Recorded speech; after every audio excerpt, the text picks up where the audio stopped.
Bonjour fidèles amis de la matinale de la télévision du Burkina, merci de respecter ce rendez-vous. Dernier numéro pour cette semaine. Nous espérons que vous avez bien dormi, que vous êtes bien réveillés et que vous êtes confortablement assis pour déguster avec nous ce que nous allons vous proposer. C'est une aventure qui s'annonce merveilleuse, magnifique.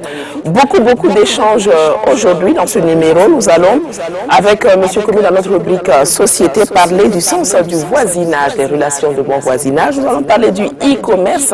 Dans notre rubrique Oser entreprendre, comme a bien noué son foulard, ce sera en compagnie de Clémence Dunant dans notre rubrique Mode et beauté.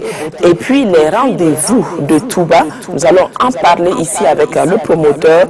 L'actualité sportive nous sera livrée bien entendu par un agent du service des sports de la RTB. Et puis la lutte contre la piraterie fera également l'objet d'un échange avec quelques invités sur ce plateau.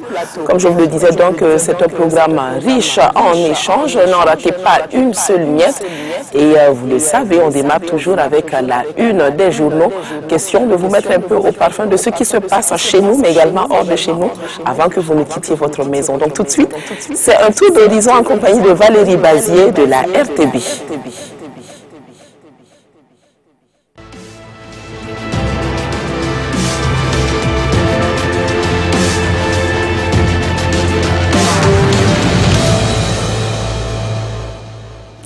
Bonjour Valérie Bazier, mon collègue Choco, comment ça va? Dernier virage, alors dis-moi comment tu te sens? Très bien. Très bien. Ouais, très bien. Toujours de l'énergie? Oui, il y a assez d'énergie pour aujourd'hui, même pour demain. Même pour demain, même pour... J'enregistre. Il est toujours opérationnel. Nous allons faire un tour d'horizon, donc, et visiblement, la plupart des quotidiens nous parlent d'un même gros titre. Qu'en est-il? Effectivement, le sujet qui vient à la une de la presse nationale ce matin, c'est la subvention de l'État aux partis politiques. D'abord, mais on va commencer avec l'Express du Faso. Dans sa rubrique Vrai ou Faux, votre journal propose un article titré « Deux accueils pour Macron à Ouagadougou » et un autre « Des Bobolais sont allés emmerder Roch avec des futilités ». Maintenant, on revient à notre gros titre du journal consacré à la subvention annuelle de l'État aux partis politiques. Selon le journal, le CDP, le MPP, l'UPC, la NAFA et l'UNIPS se sont partagés le gros lot sans l'ADF-RDA. Et pourquoi? À votre journal pour plus de renseignements. Et s'il doit être de renchérir dans ce sens que 5 partis politiques empochent 500 millions de francs CFA, titre le journal. Et selon le journal, ces 5 partis ont effectivement reçu les chèques des mains du ministre de l'administration territoriale et de la décentralisation hier, jeudi 23 novembre 2017. Combien a reçu chaque parti politique et sur quelle base se fait le partage de cette manne financière? Les éléments de réponse dans les colonnes de votre journal. Tout en déplorant le retard dans le déblocage de cette subvention annuelle de l'État qui intervient 2 mois avant la fin de l'année, le ministre Simeon Sawadogo a indiqué que ce retard est essentiellement dû aux exigences de l'orthodoxie financière dans la gestion des deniers publics, rapporte le journal. Néanmoins, il y a de quoi se réjouir car, ne dit-on pas, mieux vaut tard que jamais, estime le journal.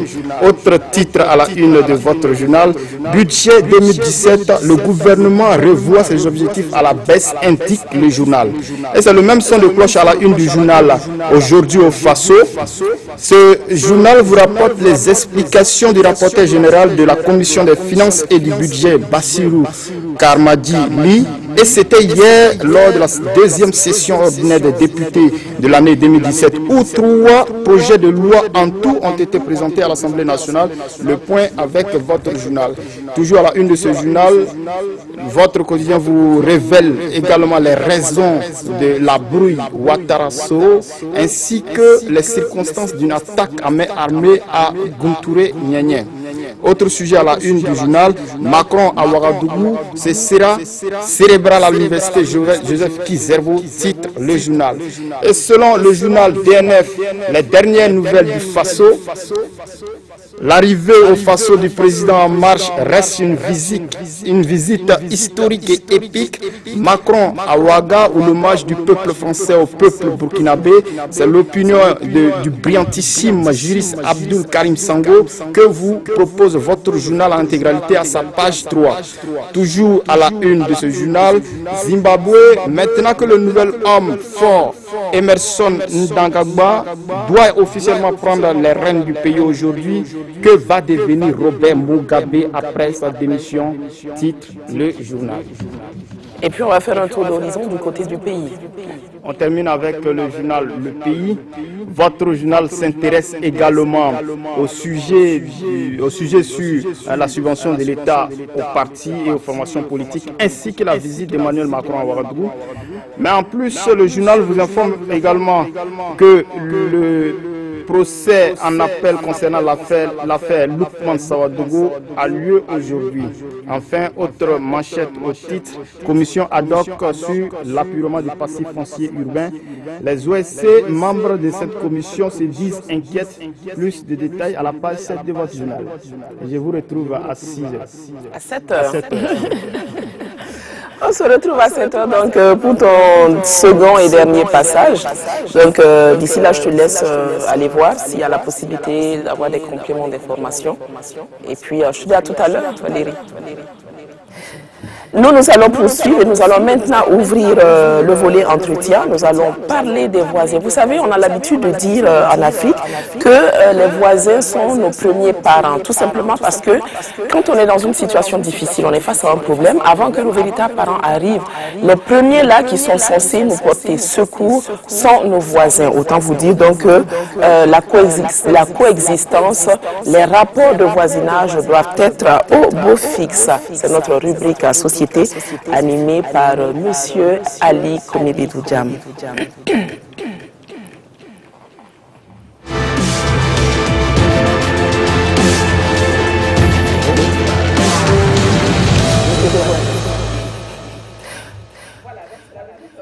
Comme je le disais tout à l'heure, et vous le savez, c'est une rubrique qui est animée, parfaitement bien animée par Monsieur Ali Bedou Djam Komi. Il est le président de l'Institut Africa Yam. Le sens du voisinage, c'est exactement la thématique de ce matin. Monsieur Komi, bonjour. Bonjour Cynthia. Comment vous allez? Ça va. Est-ce que je peux dire que vous êtes mon voisin? Oui, nous sommes voisins. Ce matin, nous sommes des voisins. Voilà. Très bien. Alors, on va parler du voisinage. Que referme la notion de voisinage?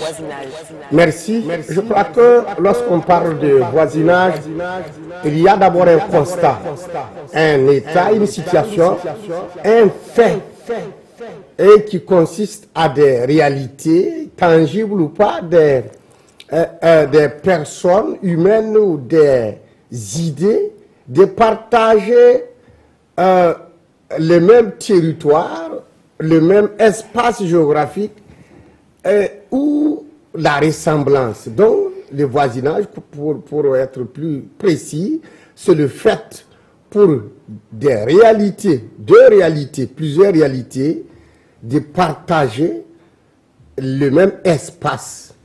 L'espace peut être géographique, idéologique, immatériel, mais c'est le fait de partager la même chose ou les choses. Voilà, c'est ça le voisinage. Nous partageons le même espace au niveau de du plateau. Nous sommes des voisins. La télévision partage le même espace que le Premier ministère. Vous êtes des voisins, pardon. Donc, c'est le fait de partager quelque chose. D'accord. Vous avez parlé de ressemblance. Oui. C'est quoi, une ressemblance physique? La ressemblance n'est pas seulement physique.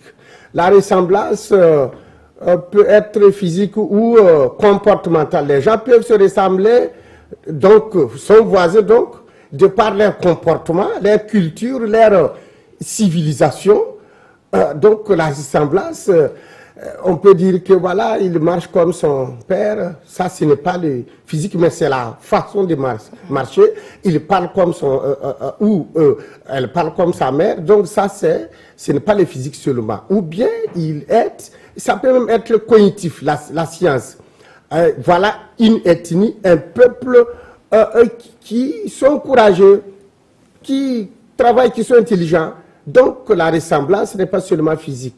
Il est physique, oui, mais comportemental, cognitif et puis psychologique même. D'accord. Et quelles sont les dimensions du voisinage? Merci. Je crois qu'il y a ce qu'on appelle le voisinage créé par le physique. Ça, c'est une caractéristique, c'est une dimension. Oui, on peut avoir des gens qui se ressemblent, des personnes humaines qui partagent le même espace, donc qui sont des voisines. Donc cette dimension est matérielle. On se voit, nous sommes des voisins.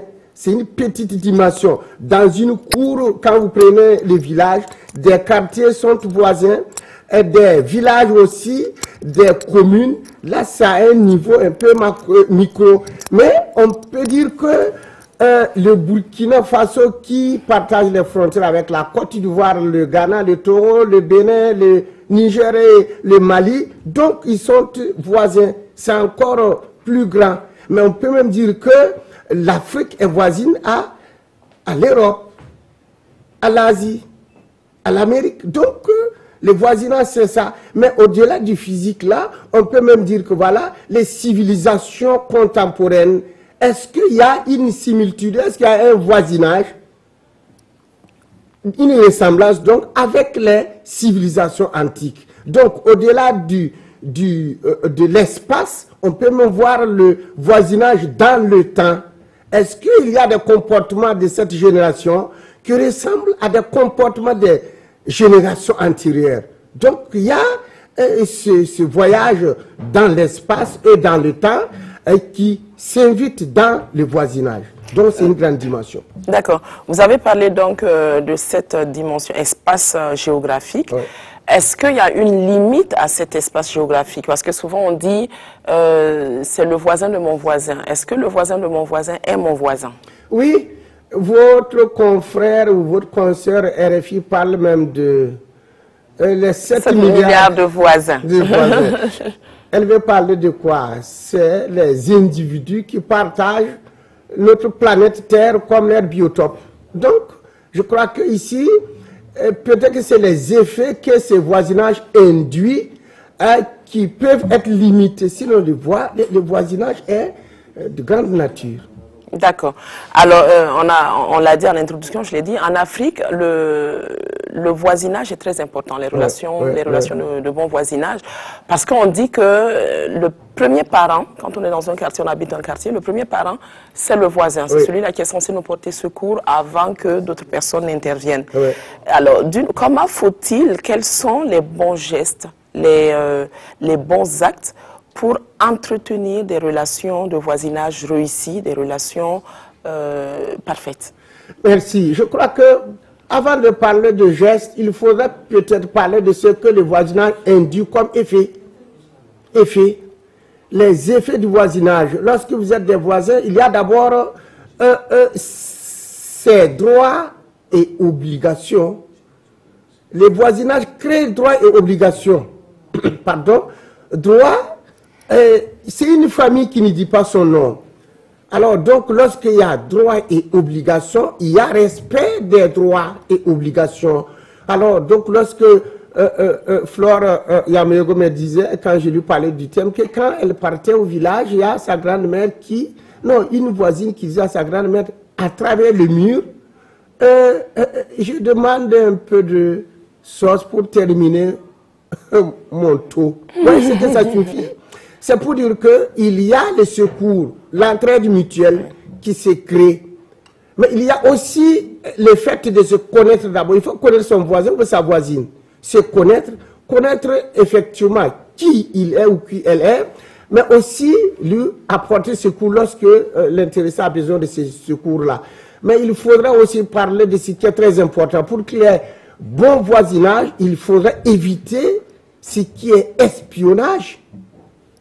Il ne faut pas espionner les voisins, il ne faut pas causer d'abus sur ses enfants, sur sa personne, sur son époux, son épouse. C'est très important, il ne faut pas les voler. Il ne faut pas lui refuser lorsque vous pouvez lui rendre service. Et le voisinage aussi incombe que les personnes, lorsque vous voyez par exemple dans un arrondissement, il y a eu flaque d'eau où il y a problème, vous voyez les gens qui sortent comme une seule personne pour faire face à ce défi. Alors le voisinage donc commande que lorsqu'il y a un élément, un aspect qui engendre des problèmes à la localité, que tout le monde sorte pour se faire lorsqu'on prend au niveau même macro, quand vous voyez les membres de G5 Sahel, parce qu'ils partagent les mêmes défis, l'insécurité communautaire. Alors lorsque vous les voyez, les présidents, les chefs d'État, les chefs de gouvernement, leur agissement, c'est qu'ils parlent le même langage, ils ont la même stratégie, ou ils développent la même stratégie pour faire face à ce extrémisme violent. Donc, voilà les effets du voisinage qui convoquent des comportements citoyens, des attitudes semblables, mais surtout des modes de fonctionnement, des stratégies pour effectivement avoir un mieux-être. Donc, pour me résumer, il faudra donc que des voisins soient d'abord francs, sachent qu'en fait, voilà, puisque si on n'a pas négocié pour être, on n'a pas choisi son voisin, c'est que on doit choisir la manière de vivre avec son voisin. Justement, j'allais en venir. On ne choisit pas toujours son voisin, M. Komi, on est d'accord? Ah oui. Alors, il se trouve qu'on vient d'horizons différents. On a des éducations qui diffèrent. Quel comportement on peut avoir face à un voisin avec qui on ne partage absolument pas les mêmes valeurs? Mais comment entretenir une relation de bien-être sans frustrer ce voisin? On a par moments des voisins qui, à la limite, sont envahissants. Il est tout le temps à la maison, on n'a plus d'intimité, il viole un certain nombre de choses, il n'y a plus de limites. Comment arriver à faire comprendre, par exemple, à ce voisin que, bon, on entretient des relations de bon voisinage, mais ce serait bien quand même que chacun reste chez soi. Tout à fait. Il faudra que, lorsqu'il y a un voisin, c'est qu'il y a un premier qui est venu. Oui. Un premier venu, le second doit aller le saluer. Ça, c'est des biabas de la civilité. Saluer les voisins, vous êtes nouvellement venu, saluer celui avec qui vous partagez les mêmes biotopes, les mêmes espaces. C'est très important. Et il y a aussi la connaissance de la culture du voisin. Lorsque vous êtes des voisins, il faudra connaître... bon, c'est difficile de connaître sa personnalité, sa psychologie, mais il faudra connaître quand même sa culture. Aller rendre visite aux voisins, communiquer avec l'intéressé, savoir sa culture, mais à travers ça, vous pourrez savoir qu'est-ce qui est accepté dans sa culture, qu'est-ce qui est réprouvé, mais au-delà de sa culture, pris de façon isolée, qu'est-ce que l'intéressé ne veut pas, et quelle est sa profession, qu'est-ce qu'il a amené dans votre quartier. Est-ce que c'est du fait, lorsqu'on prend les villes, c'est du fait de lotissement, ou bien il a été déguerpi, ou bien il y a des problèmes clés de l'autre côté pour venir. Lorsque vous ne connaissez pas le passé du voisin, eh bien, vous allez peut-être développer des activités, des attitudes qui, à votre entendement, ça va favoriser un bon voisinage, mais alors que non, ça peut susciter des regrets. Donc, il faut connaître le voisin. C'est d'abord le connaître, communiquer avec le voisin, mais aussi respecter les normes du bon voisinage. Lorsque l'intéressé dit non, du point de vue profession, je suis de la sécurité, ce qui fait que je ne m'ouvre pas aux gens comme cela. Il faudra connaître qui il est, d'où il est venu, à quelle culture il appartient, mais surtout, pris isolement, sa personnalité, ses problèmes intrinsèques, mais aussi, voilà, son statut matrimonial. Quand vous êtes voisin d'un célibataire, vous voyez que ces heures d'entrée, de sortie ne sont pas les mêmes que, par exemple, lorsque vous êtes voisin d'un marié. Bon, visiblement, c'est toute une enquête qu'il faut mener. Bon, pas une enquête, mais je pense que ça se mûrit au fil du temps, mais aussi l'ouverture. Il faut s'ouvrir, et les femmes et les enfants sont les mieux placés pour rendre le voisinage encore plus fluide parce qu'ils se fréquentent facilement. Ils ont les informations sans faire des enquêtes de police ou des enquêtes sociales. Et progressivement, les communications qu'on développe au sein du couple-là permettent de savoir, ouais, tel voisin, telle voisine, voilà, d'où il est venu, voilà, sans des enquêtes de façon, voilà, professionnelle. Je souris parce que, M. Commis, je suis sûr qu'il y en a plus d'un en ce moment devant le petit écran qui se dit, ah, mais il a raison, le monsieur. Affairage de voisines. Voilà, parce que généralement, ce sont effectivement les femmes qui sont plus aptes à aller vers les voisins, les voisines et puis échanger. Alors, c'est une pratique qui malheureusement de plus en plus se perd dans nos contrées. C'est une valeur que l'on perd. Aujourd'hui, on fait face à ce système d'individualisme qui n'est pas toujours le bienvenu. Quel conseil est-ce que vous pouvez donner à nos télématinaux afin qu'on revienne justement à ces pratiques? Parce que quand vous dites que ma productrice de semaine, donc Floria Meogo, vous a un peu raconté cette petite histoire, c'est profond, c'est fort. Il y a une relation effectivement de confiance. Au-delà du voisinage, c'est une famille, une dame qui demande un peu de sauce pour terminer son tour. Ça veut dire qu'elle fait quand même confiance d'abord à ce qui a été. Exactement, voilà. Mais aujourd'hui, à la limite, c'est à peine si on se dit bonjour. C'est vraiment très strict ce qu'on échange comme rapport. Je crois, merci. Je crois que il faudra qu'on se dise que lorsque vous êtes des voisins, pardon,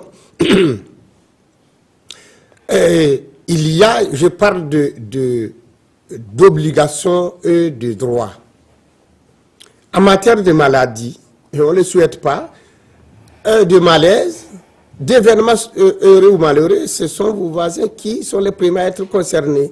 Donc nous avons obligation à être de bon terme avec les voisins.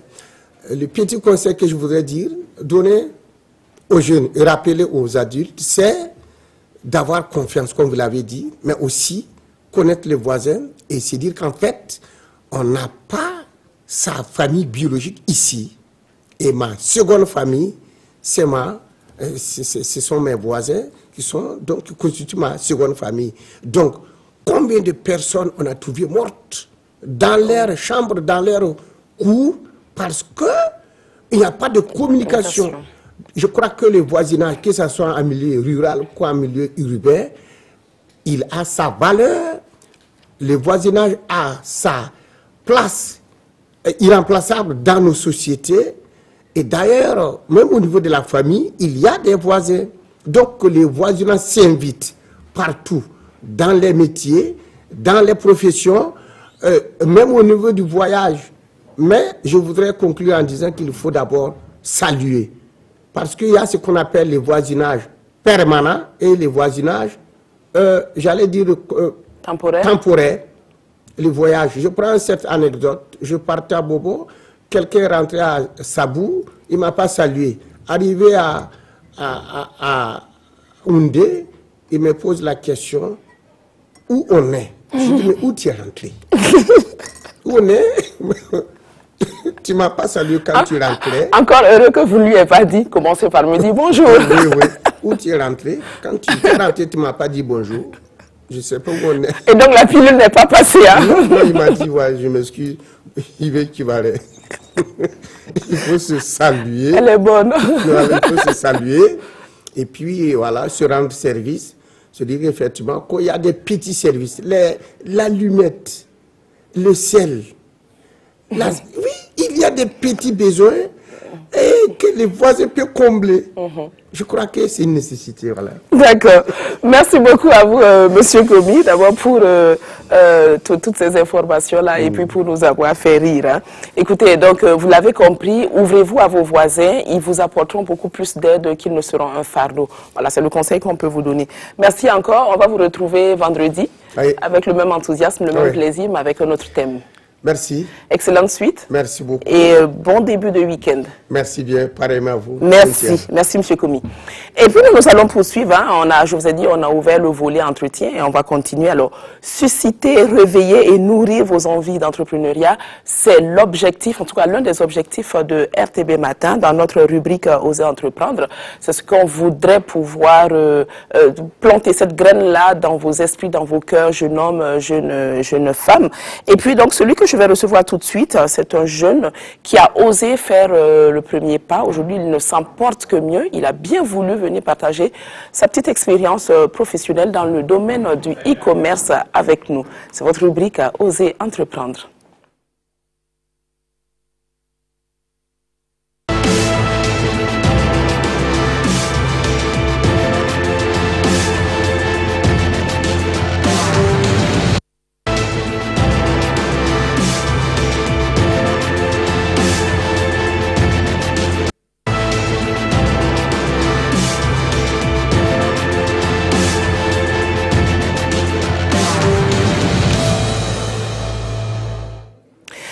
Voilà, il est jeune, il est manager général de son propre business qui s'appelle donc bonbiz.com et je vous promets qu'il a la carrure, il a l'étoffe d'un directeur. Il s'appelle donc Ismaël Ouedraogo, il est sur notre plateau ce matin et il a bien voulu venir se prêter à quelques-unes de nos questions, échanger, partager avec nous sa petite expérience professionnelle, petite certes, mais riche. Bonjour Monsieur Ouedraogo. Bonjour. Comment vous allez? Ça va bien et vous? Ça va très bien, je vous remercie. Bienvenue sur le plateau de RTB Matin. C'est moi qui vous remercie. C'est un plaisir de vous recevoir et d'échanger avec vous sur cette thématique que je donnerai de façon complète au télématinal, à e-commerce et emploi.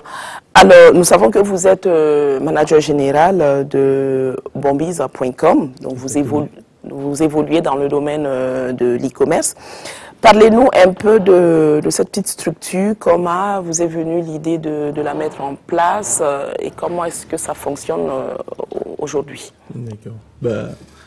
Merci de me recevoir. Bonbiz.com, c'est un site de vente en ligne, comme vous l'avez si bien dit, qui est une plateforme de vente en ligne.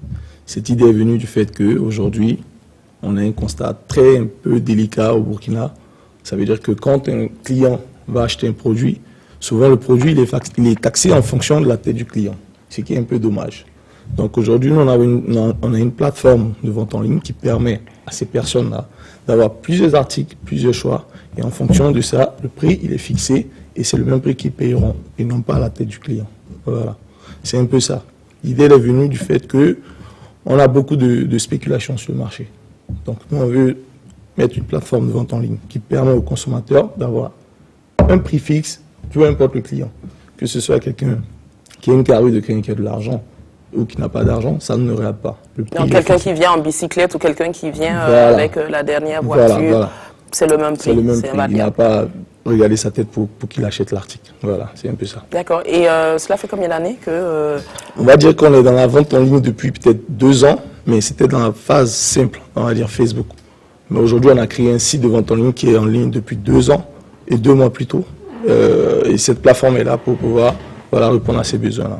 Et c'est la seule motivation C'est pas la seule motivation. Il y avait des aspirations beaucoup plus personnelles. Il y avait des aspirations beaucoup plus personnelles, bien sûr, parce que faut dire qu'en étant plus jeune, j'avais souvent l'occasion de vendre certains articles à des amis, à des particuliers, parce qu'ils savaient que j'étais un peu intéressé, souvent dans le secteur informatique ou dans le secteur de la téléphonie.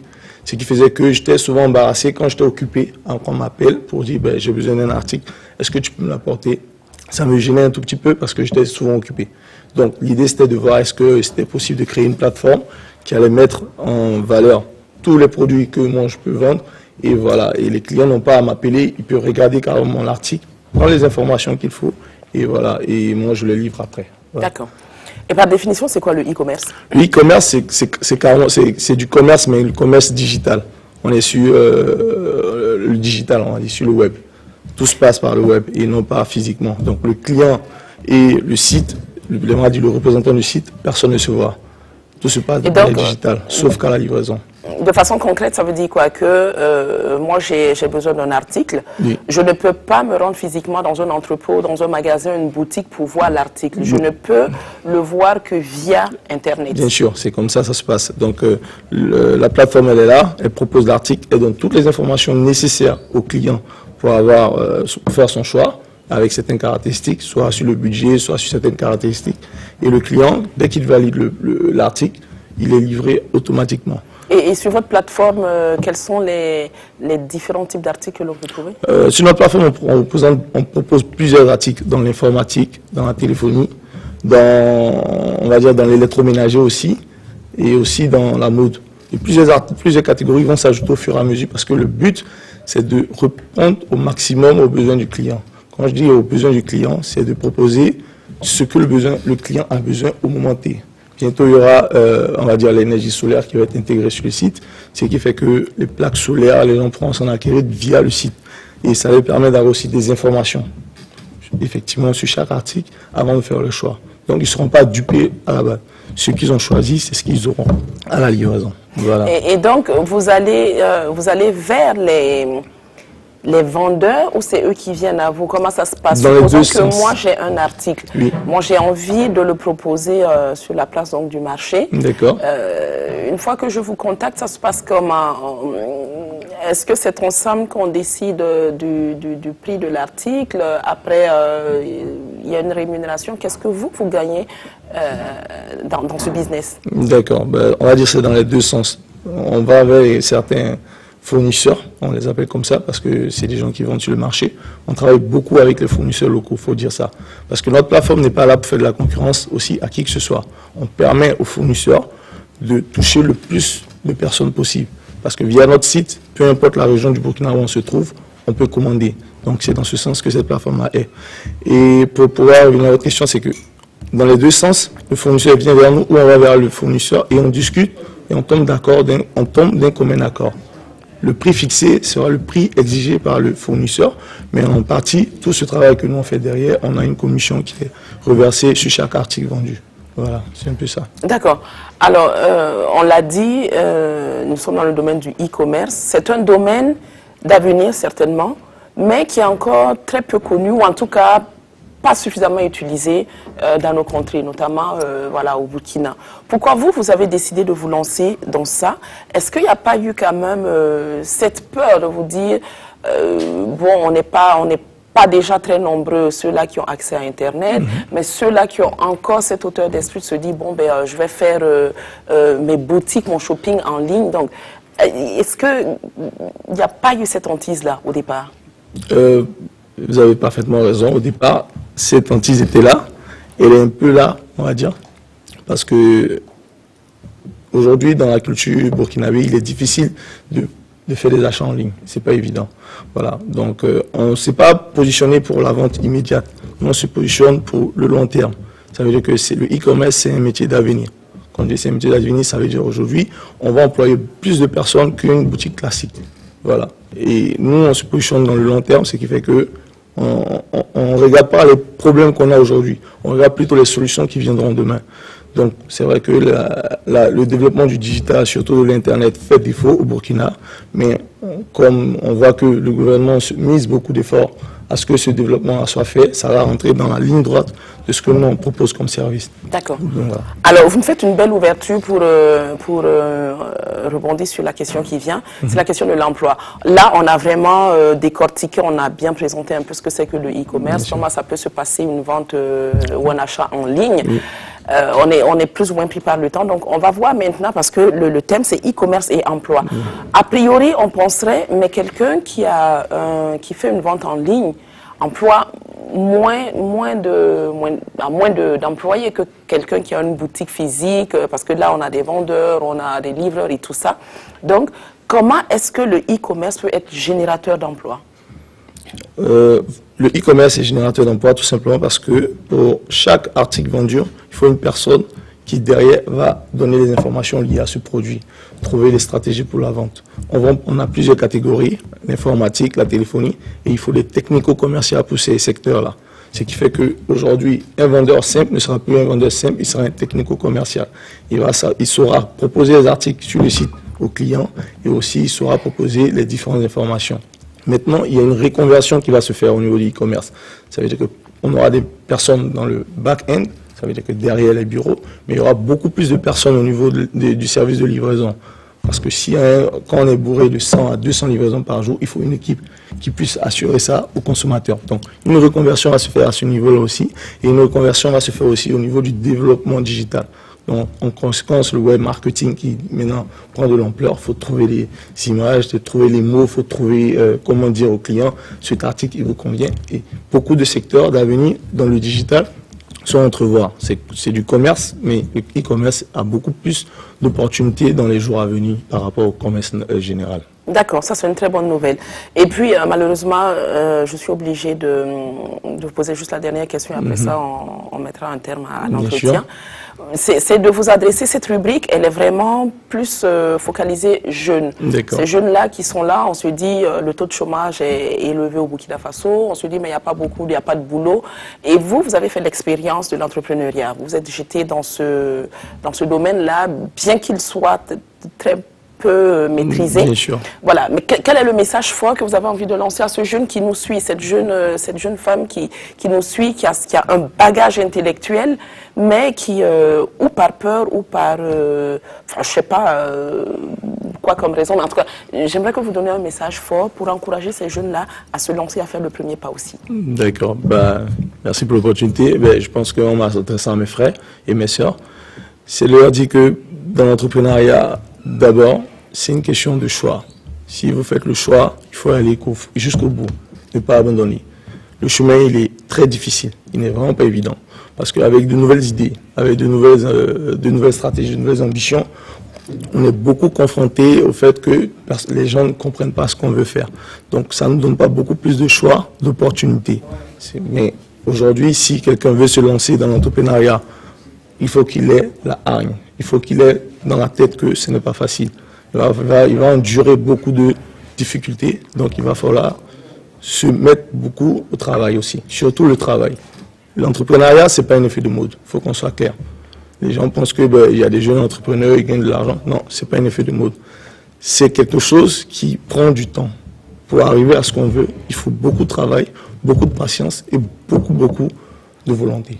D'accord, voilà. Donc, trois mots maîtres, patience, courage et volonté. D'accord. Voilà. Et puis, on va vous remercier, M. Ouedraogo, de votre passage. Oui. Oui, je voulais juste dire que à tous les téléspectateurs, s'ils ont le temps de passer sur le site, parce que nous sommes en promotion, le Black Friday, qui est un concept anglo-saxon qu'on a essayé d'initier au Burkina.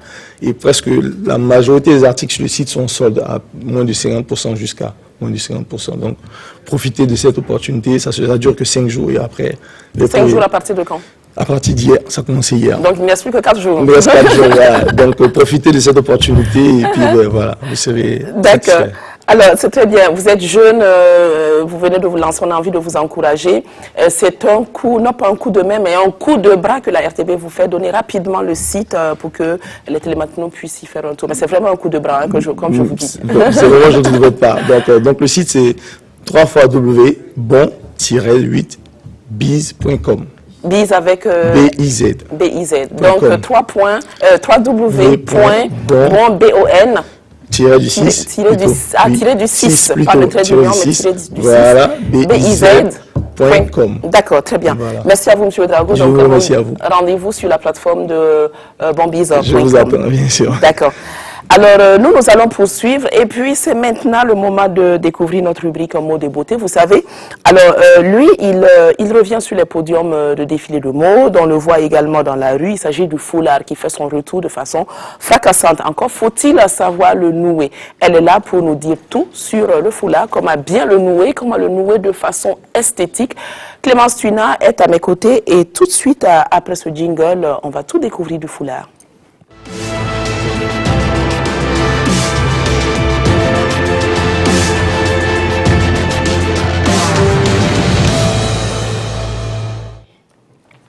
Elle est là, Clémence Tuina n'est pas seule, elle est avec Moda. J'espère que vous vous rappelez de Moda. Hein?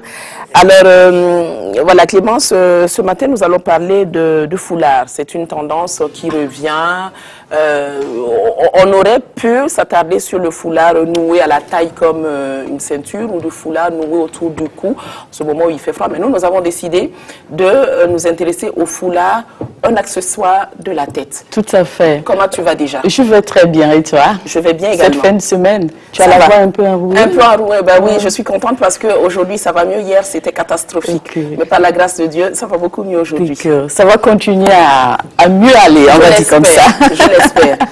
Alors, on va aller très très vite parce qu'aujourd'hui on a un programme hyper chargé. Je ne te poserai pas beaucoup de questions. Je vais juste voir comment est-ce que tu vas habiller Moda, la tête de Moda bien rasée. Mais il va falloir que tu viennes m'aider pour tenir Moda parce qu'elle ne se tient pas tranquille. Comme tu l'as dit, hein, on va essayer de montrer vraiment. C'est une puce. Tu te rappelles la dernière fois que Moda a fait son apparition, c'était avec toi? Oui, on montrait comment attacher. On avait attaché le foulard avec on a fait une fleur. Tout à fait. Et on l'avait promis ce jour-là, tu avais attaché ton foulard d'une manière très, très, très esthétique. Et j'avais promis aux téléspectatrices qu'on va venir là-dessus pour leur montrer comment, voilà, comment ça se passe. Ben voilà, tu es quelqu'un de parole. Chose promise à chose due. Donc, on va y aller directement. On va essayer de montrer deux façons de nouer son foulard, son turban. La première façon, je vais tout simplement dire à la Rasta ou bien au style Bob Marley, ou tout simplement, il y en a qui disent style Nefertiti, parce que il y aura une hauteur. Voilà, donc on se demande comment avoir une hauteur avec une tête aussi plate. Tout à fait. L'astuce, c'est simple. Il y a des coiffures qui s'y prêtent. Il y a des coiffures, par exemple, si on a fait des tresses avec des mèches, il suffit d'attraper voilà, un chion et puis voilà. Donc un chion en hauteur, pas un chion en bas. Tout simplement, un chion en hauteur et puis tu attaches le foulard ou le turban. Mais si ce n'est pas le cas, c'est simple. Il vous suffit seulement d'avoir un morceau de tissu comme ça. Alors, peu importe, hein, c'est pas parce que là, c'est du pain tissé qui est un peu lourd. Peu importe. Voilà, j'avais ça juste à côté de moi, je l'ai chopé, je vais dire comme ça. Et voilà, un djoula, tu vois, non, ça te fait penser à quoi? Finsigi. Finsigi, voilà, finsigi.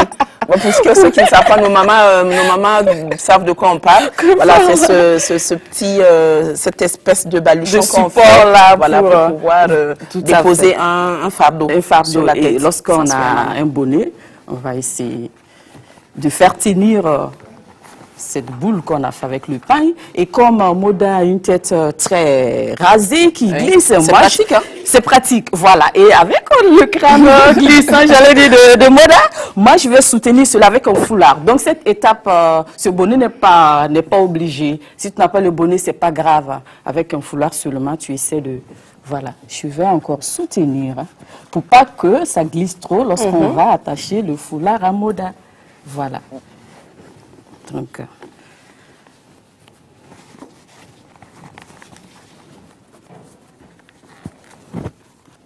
voilà. Donc, ça, c'est la première étape. Tu vois déjà? Oui, tout à fait. En fait, c'est le secret. Ça donne une coiffe particulière. Une coiffe particulière, voilà. On gagne en hauteur sans avoir des druides, voilà, en bas. Tout simplement. C'est ça l'astuce, en fait, du jour. Donc, c'est vraiment quoi, en 30 secondes quoi. En 30 secondes, ça va vite. Maintenant, on va essayer d'attacher, voilà, je vais tout simplement prendre cette couleur pour faire un petit rappel. Avec ce voilà. Hein. Avec ça va rester sur le plateau après. Ça va rester sur le plateau dessus. Alors, maintenant, pour l'attacher, on va tenir, je vais dire comme ça, le foulard, un pan plus court que l'autre. Je la décoiffe ou je laisse comme ça? Non, tu laisses Moda comme ça. Ça, c'est la première étape. On tient le foulard, un pan plus court. Voilà, je laisse une dimension comme ça. Question de permettre de faire un peu le tour, la moitié du tour de la tête de Moda, tout simplement. Alors, mais je l'attrape dans ce sens pour pouvoir... Donc, on va de l'arrière vers l'avant? De l'arrière vers l'avant, pour pouvoir faire... voilà, de l'arrière vers l'avant, parce que au finish, se croiser là, ça plaît beaucoup aux gens. Voilà, tout simplement. Et ce pan-là va disparaître. Donc, vous suivez bien, tout à fait, mesdames. Voilà. Je vérifie. Donc, vous avez compris, on a un pan qui est beaucoup plus long, parce que c'est celui-là qui va faire le tour. Et je veille à ce que vraiment le croisé soit bien joli. Voilà, tout simplement. Ça donne bien. Voilà, c'est joli, je trouve. Oui, je trouve aussi, je confirme. C'est simple. Et c'est fini comme ça. Mais le reste du foulard, on en fait quoi? On enroule tout simplement. Voilà, on fait le tour. Voilà, tout simplement. Jusqu'à... Voilà. Le tour. Jusqu'à épuiser la matière. Voilà. Jusqu'à épuiser la matière. Oui, c'est sympa.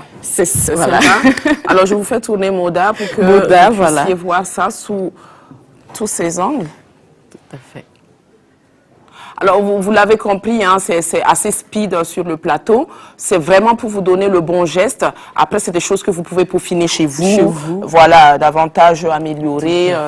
Mais bon, je trouve que déjà fait en 30 secondes, c'est magnifique. Voilà, ça va très vite. Ouais. Et là, on ne peut pas imaginer qu'il y a une petite astuce. Voilà, c'est l'astuce. Et je pense que c'est ça qui manque à beaucoup de femmes quand elles voient attacher le foulard, j'allais dire à la rasta, à la Nefertiti, comme ça. On se demande comment on fait pour obtenir cette hauteur. Et donc, tout simplement, lorsqu'on n'a pas cette coiffe, cette tresse, ces marlaises en bas qui vont nous permettre de faire un chien et puis enrouler notre turban, c'est simple. On prend un bout de tissu qu'on enroule et puis on compose sur la tête et puis ça y est. Maintenant, oui. La deuxième façon que j'ai promis, comme...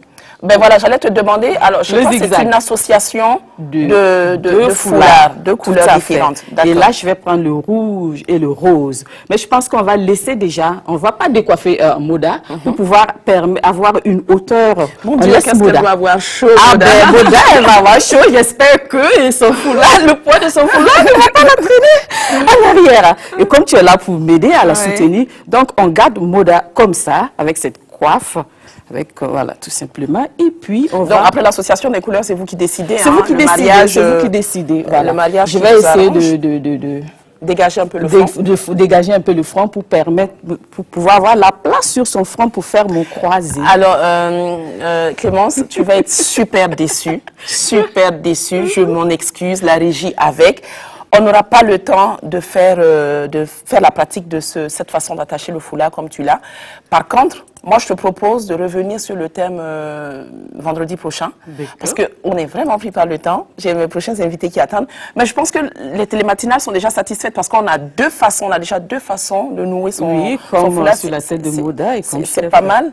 Je te laisse un peu sur ta faim, mais je suis désolée. Ok, franchement, je suis désolée. Voilà, je suis désolée pour vous. Mais bon, on l'a promis, cette façon de faire. Mais c'est pas plus mauvais. Tu sais pourquoi? Ça va les obliger à être là vendredi prochain, scotché devant leur petit écran pour voir. Parce que c'est magnifique ce qu'elle a. Et on va revenir là-dessus, c'est promis. Quand on promet des choses à RTB Matin, on le fait toujours. Donc, ben voilà, je vais te remercier sur ce. Et remercier également Moda de s'être prêtée à ce petit jeu-là. Voilà. Et puis, par la grâce de Dieu, on va te retrouver vendredi prochain. Tu le décideras avec la régie où on reviendra là-dessus, où ce sera notre thématique. Mais en tout cas, sachez que dans nos prochains numéros, nous allons revenir sur cette troisième façon de nouer le foulard. Ça marche. Pas trop déçu? Non, ça va aller. Je vais y survivre. D'accord. Ben écoute, je te dis à très bientôt. Je te souhaite un excellent début de week-end. Pour les téléspectateurs, ce sera vendredi prochain. Pour attacher le foulard. Voilà. Moi, j'aurai la chance et moi, je vais profiter d'elle tout de suite après l'émission. Moi, je saurai comment on attache ce foulard. Mais vous allez patienter jusqu'à la semaine prochaine. Et puis, nous allons poursuivre très rapidement. Nous allons ouvrir maintenant notre rubrique culture. Et puis, je sais pas, peut-être que vous en avez déjà entendu parler. On parle du rendez-vous de Touba, Ben, ils sont là, ces messieurs-là, pour nous en dire davantage.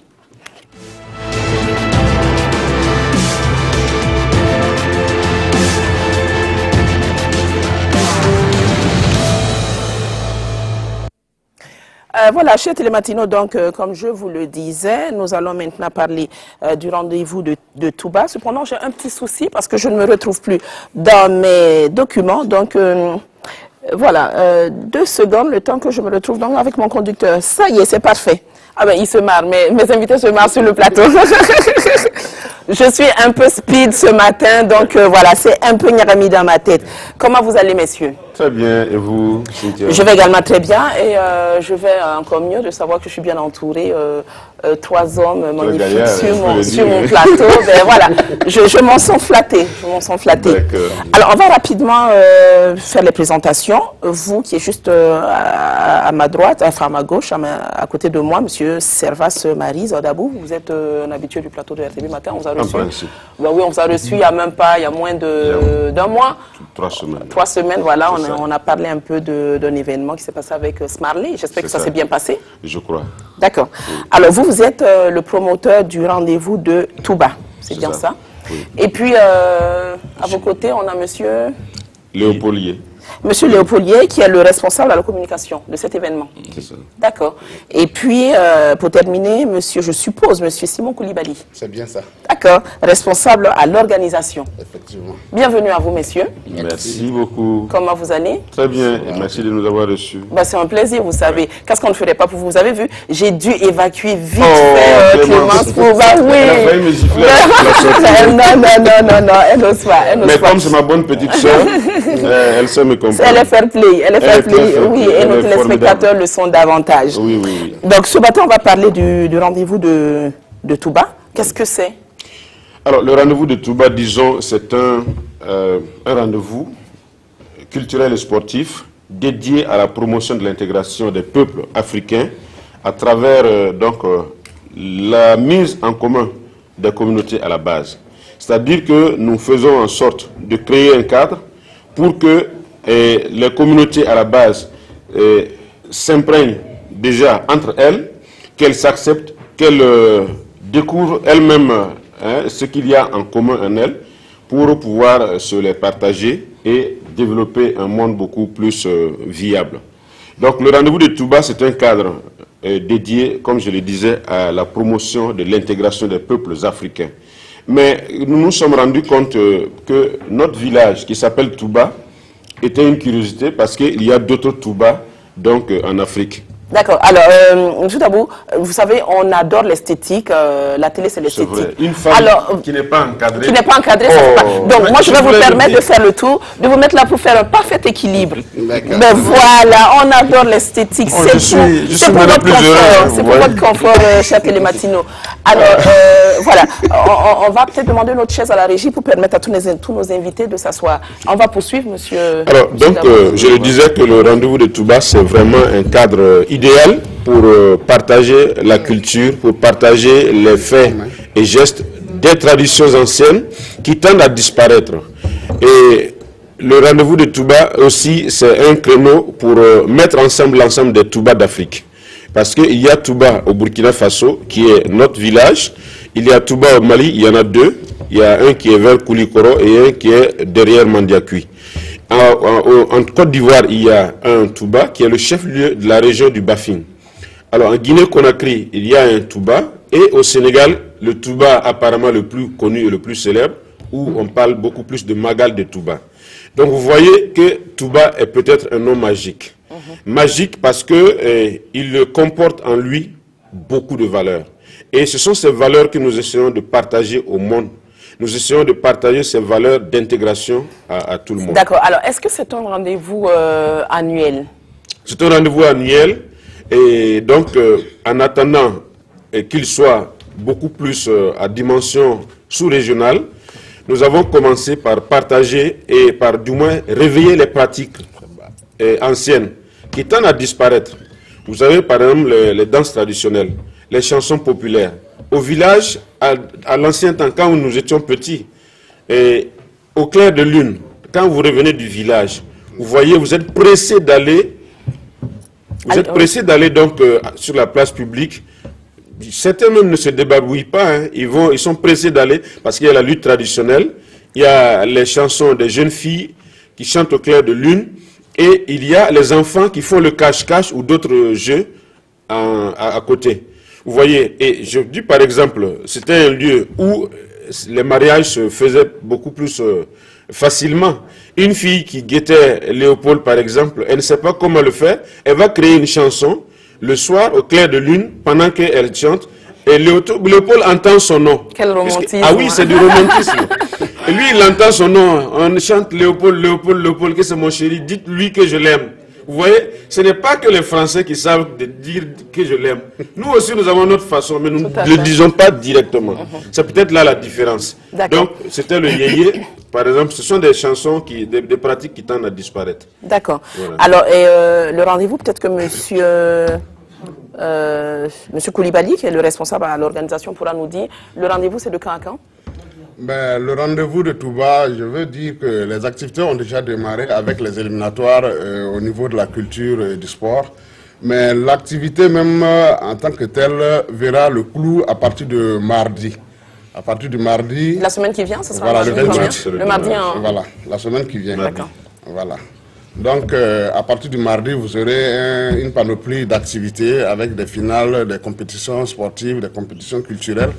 Le samedi, vous aurez la finale de football avec tout ce qui accompagne en culture, notamment les finales également de chants et danses traditionnelles, de lutte traditionnelle, ainsi de suite. Et maintenant, vous aurez le repas communautaire aussi. Et tout ça, c'est mardi? Non, tout ça, c'est le samedi. Ça veut dire qu'à partir de mardi, les activités ont démarré. D'accord, voilà. Très bien. Okay. Très bien. Et on en est à la quelle édition cette année? Nous sommes à la 4e édition cette année. Voilà. D'accord. Et de commencer mardi, est-ce que vous ne craignez pas ne pas avoir l'affluence souhaitée? Parce que mardi, on est quand même en milieu de semaine, c'est des jours ouvrables. En général, les gens s'arrangent pour que les événements tombent sur le début de week-end, donc vendredi, dimanche. Donc, pourquoi commencer en milieu de semaine comme ça? En fait, ce qu'il y a à ne pas ignorer, c'est que c'est au village. Actuellement, vous avez nos parents qui sont au village, qui sont essentiellement présents. Maintenant, le clou de la cérémonie, c'est à partir du vendredi, le week-end, où vous aurez tous les invités qui sont peut-être occupés dans la semaine et qui seront là. Alors, monsieur Dabou nous a parlé donc